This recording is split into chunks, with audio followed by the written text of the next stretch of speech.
সাম্প্রতিক সময়ে অত্যন্ত ভাইরাল যে ইস্যুটা চলতেছে, মুফতি আমির হামজা সাহেবের একটা ছোট্ট বক্তব্য নিয়ে সামাজিক যোগাযোগ মাধ্যমে অত্যন্ত ট্রোল হচ্ছে আমির হামজাকে নিয়ে।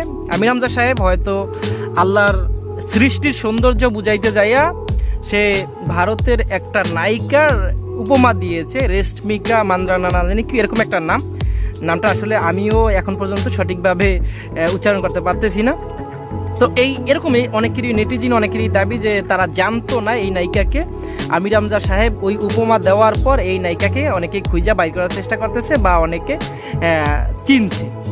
এখন আমার কথা ভাই, আমি কিন্তু আমির হামজার পক্ষ নিয়েও কথা বলতেছি না বা আমির হামজার বিপক্ষেও দাঁড়াইতেছি না, আমি যেটা সঠিক সেটা বলার চেষ্টা করতেছি। ভাই, কোরআন হাদিসের মঞ্চে বৈশা এই ধরনের নর্তকী যারা আছে এদের উপমা না দেওয়াই ভালো। কারণ শুধু বাংলা না, গোটা পৃথিবীর যে তৌহিদি যে জনতাগুলো আছে, আল্লাহ রসুলের উপর যাদের ঈমান আছে, মুসলমান যারা আছে, তারা এমনি আপনার নিজে নামাজ পড়ে না, নিজে তেমন কতটি আমল করতে পারে না, কিন্তু এরপরও আল্লাহ রসুলের বিরুদ্ধে যদি কেউ কথা বলে বা কোরআন হাদিস বাদ দিয়ে কোরআন হাদিসকে আক্রমণ করে যদি কেউ কথা বলে, কোরআন হাদিসের মঞ্চে কেউ যদি ফাহেসা কথা বলে, উল্টাপাল্টা কথা বলে, এগুলো কিন্তু জনগণরা বা এই তাওহীদি জনতারা মাইনা নেয় না। এখান থেকে সকল ঘরানার ভক্তাদের শিক্ষা গ্রহণ করা দরকার যে আর যাই কিছু কই না কেন, কোরআন হাদিসের মঞ্চে বৈশা এই ধরনের ফাহেসা কথা, এই নায়িকাদের কথা, নায়ক নায়িকাদের বা নর্তকীদের কথা কোরআন হাদিসের মঞ্চে বৈশা বলা যাইবে না। কারণ আমির হামজার মতো একজন বিজ্ঞ আলেম যদি একজন নায়িকার কথা বইলা, নায়িকার উপমা দিয়ে যদি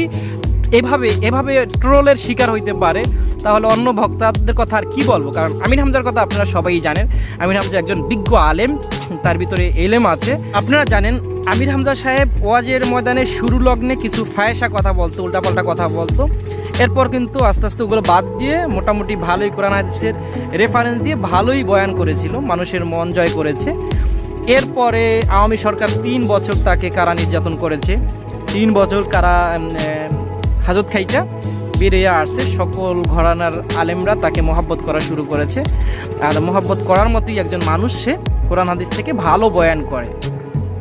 কিন্তু এই ব্যক্তিটাও আপনার এই একটা কথা বলার কারণে হয়তো অনিচ্ছা সত্ত্বেও এই কথাটা হয়তো তার মুখ দিয়ে বেরিয়ে আসছে আল্লাহর পরিচয় দিতে গিয়ে। এই একটা কথার কারণে সে এভাবে ট্রোলের শিকার হচ্ছে। আর অন্য ভক্তদের কথা তো বাদই দিলাম।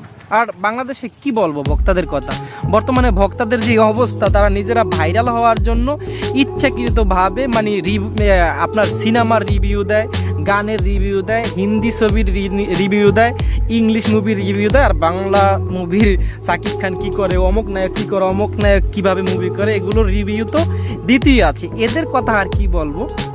তো এখান থেকে আমির হামজার এই ঘটনা থেকে একটা বড় ধরনের শিক্ষা সকল ভক্তদের গ্রহণ করা দরকার। কারণ ভাই, উপমা দেওয়ার জন্য অনেক কিছু রয়েছে। এই নর্তকী মর্কা নায়িকাদেরকে দিয়ে উপমা দিতে হবে, আল্লাহর সৌন্দর্য বুঝাইতে হবে, এছাড়া কিছু নেই।